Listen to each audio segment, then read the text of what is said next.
chopped off heads, fake heads and blood. To me, riffs are fucking timeless. You've got generations of people going to see them. It's our best album so far. The fans have been asking for it. They've been asking for it for years. I would listen to it over and over and over again today. It's that music we play, man. You're either going to like it or not. There are satanic bands. Some of them really aren't. We're playing the craziest drunken debauchery show we played probably ever. He is not in condition to be doing a podcast.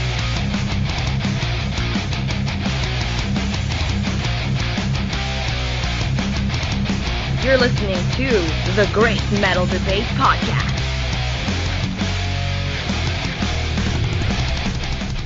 Hey metal fans, this is Robert aka Gomthog Metallicus coming back to you with another episode of the Great Metal Debate Podcast. So I'm recording this as I drive up I-65 north of Louisville, Kentucky, headed up to a show in Indianapolis, Indiana, going to see Heavy Hell 3, which is being held at Black Circle Brewing Company. This one should be a real banger, man. There's like 17 different bands, 17, 18 bands over the course of one day. This isn't a multi-day fest, but one day, one bill, and the headliners, Black and Roll Degenerates Midnight, who I'm expecting will be playing well past midnight, up past my bedtime. So I haven't been, and again, I am on the road, so maybe some switching lanes here and pauses. I haven't been up to Indy for a show in almost a year. And that trip, I had just gotten a COVID vaccine booster shot and wasn't feeling very hot by the end of the evening. Today, I'm not anticipating injections weighing me down. Just planning to get hydrated and rock out to some killer tracks and bands, in addition to just having fun, listening to music, maybe taking some photos. I've got an interview with the guys in indie death metal band Obscene, and I expect that interview should already be up and released by the time that you hear this, so please check it out, those guys in Obscene. I think that's it for right now. I'm going to check back with you after the show. I'm going to give you my thoughts about the event and bands. Until then, here's one of the bands that I'll be seeing this evening. St. Louis outfit Bastard with Hellfire and Steel from their album Rotten Blood.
City streets.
hotel after attending Heavy Hell 3 at Black Circle Brewing in Indy. Let's see, where to begin. First, just the atmosphere tonight. I got here in the afternoon, right after 1, and, it was right after the first band was supposed to begin, and I thought that was going to be too early as far as getting there for the event, but I was way wrong. The parking lot was completely full even at that early hour. Folks were parked all the way back down the side street, and I was just amazed at the number of folks who were there early to see, honestly, less acclaimed local acts. And I really think that speaks to the metal scene here in Indy and the passion of the fans. I've talked about this before, but there's a tour circuit for those big name acts that generally follows the coastlines and across the major markets in the Great Lakes.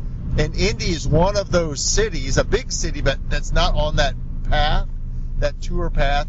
And so I think on a certain level, it makes the fans there more passionate. They sometimes get missed by those big metal tours, and I just think it brings out a certain passion where they really appreciate having folks come out and having an opportunity to celebrate metal. So anyway, and it is after dark, so apologies if I break up here for a second to switch lanes or something. But anyway, the fest here was set up.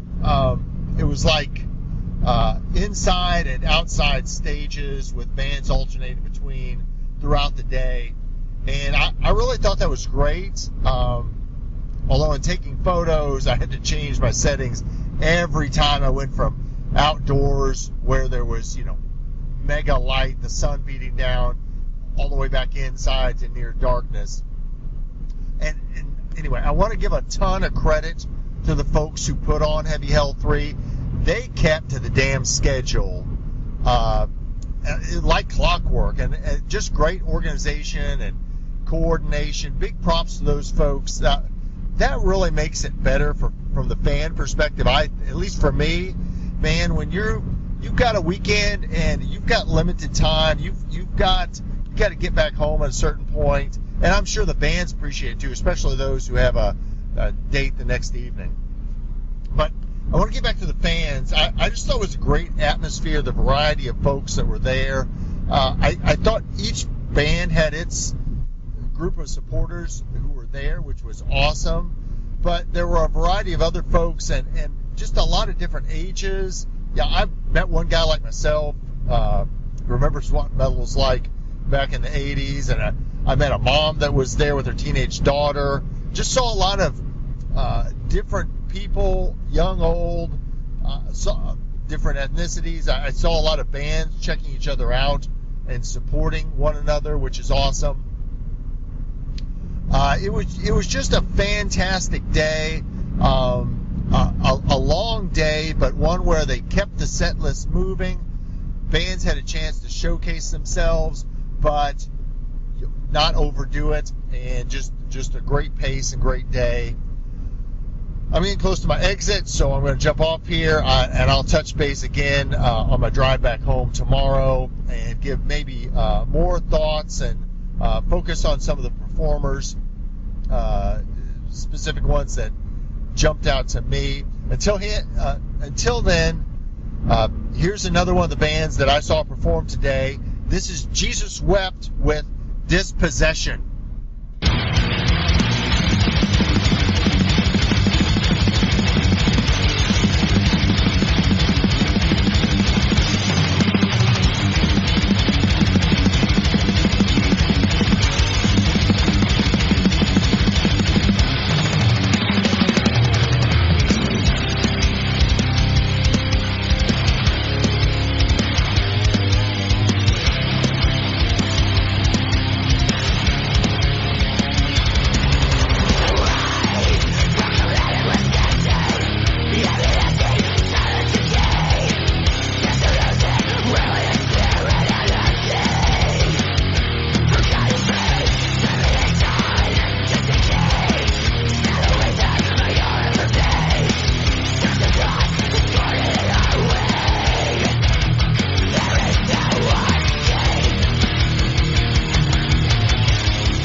guys? This is Robert again, back on the road for what's probably going to end up being about a 24-hour turnaround, about 6 hours on the road, and I don't know, 9+ hours of metal yesterday, a little sleep in between.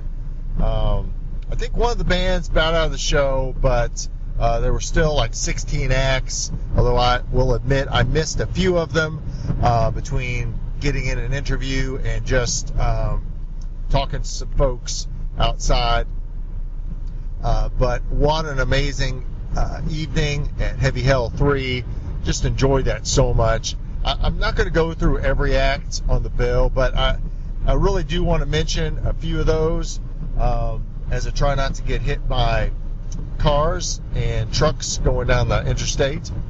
But I do want to touch on a few that stood out to me. First, the guys in Wrath out of northern Indiana, those Death Thrashers, really enjoy their material. They've got a variety of material, not a lot of albums out yet, but a couple, and you can really see some development of their sound and some different sounds, some nuances.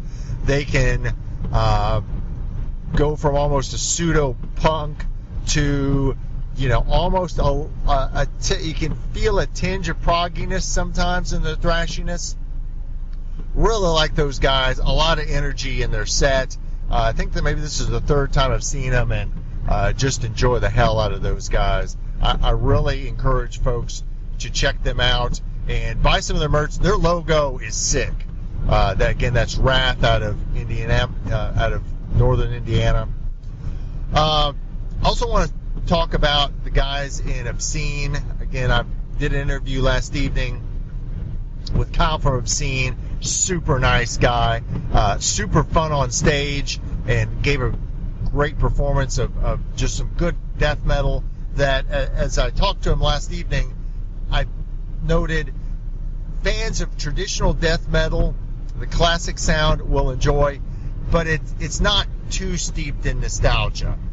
It's not, retro death metal at all. It sounds very modern and good, and those guys, they just had a hell of a lot of fun on stage, and I enjoyed the heck out of them. I'd also be remiss if I didn't mention a band that on some levels doesn't fit quite as tightly as some of the others on the bill. That's Escuela Grind. They're really a grindcore band, kind of punky, just on the border of metal and other sounds, with songs that many of which seem only to be about a minute and a half long. Not the sort of thing I normally listen to, but this is my second time to see them. Just very compelling on stage, so much energy and in their performance, and just really enjoyed them, seeing them again, and just how they were able to get that crowd going. I always love it when a member of a band goes out into the crowd and stirs it up in the pit. They were no exception. So if you have a chance, check out Escuela Grind. I think they have a new album coming out sometime soon. I don't recall the name of it, but be sure to check them out on all the platforms for their new material. Shorter songs, but still enjoyable. And definitely catch them live if you can. That will be a real treat. Whew, trying to think of some other... There were so many. Whoa, what heck? Midnight. What am I talking about? Midnight. The headliners. Unfortunately, I guess because of some zoning restrictions, etc., they were prohibited from playing at midnight. Indeed, they had to be done right at, I don't remember what it was, local time, 10 or 11 sharp. And it was interesting hearing the dialogue of the band and the organizers beforehand, where the organizer said, I will cut power, at the top of the hour. And the guys at Midnight were like, no problem. You could just tell they're professionals. They've been doing this for a long time. They know how to set their set list, how to cater to the crowd and give the crowd what they want, but also, be good stewards of their time and work with those organizers, not be dicks, which they weren't, and they were amazing. Their brand of, kind of like Escuela Grind, their brand of black and roll, it's not something I listen to a lot. It's not kind of my go-to thing when I'm out driving the car or listening to my earbuds at work. But man, just very engaging, so much energy, got the crowd wrapped up in it. There's some bands that are technically proficient, but it's so two-dimensional, and they were not like that. I mean, they were proficient, but it was all about the engagement, the performance, really getting the crowd whipped up, working through a set list that I'm sure for them was limited from what they would have wanted to get to, but still played so much good material. The one negative, trying to shoot a band, photograph a band with black headband, with black head coverings, very, very challenging. Almost impossible to get my camera to focus on their covered faces. Black on black on black on a dark outside was not very good. I'm not sure how many, if any, decent photos I got of the band, but who the hell cares? Great night. I loved every minute of Heavy Hell 3, and I encourage folks to get up to Black Circle Brewing. The folks at up there do a really good job bringing in metal.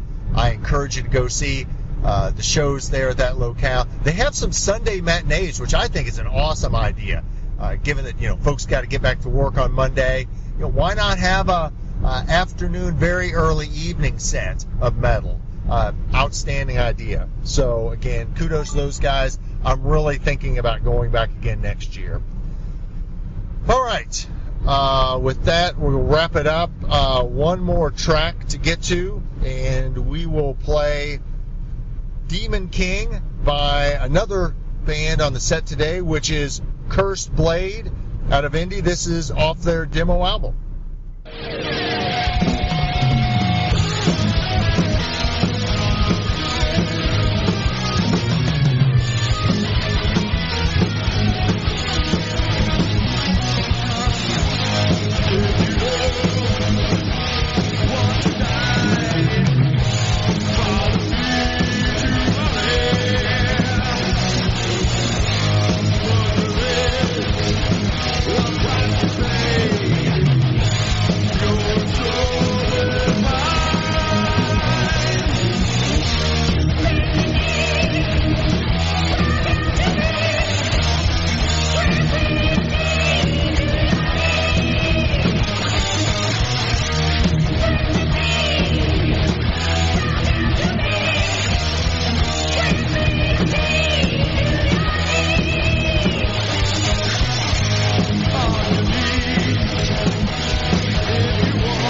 Thanks to all the bands for allowing us to play their songs for this episode. If you enjoyed our show, make sure to give us a 5-star rating on iTunes, as well as following us on Instagram, Facebook, and Twitter. That's where you can check out all our content, debate episodes, fan casts, artist interviews, and album reviews. Until our next podcast, sell your soul for metal and defend it till your dying day.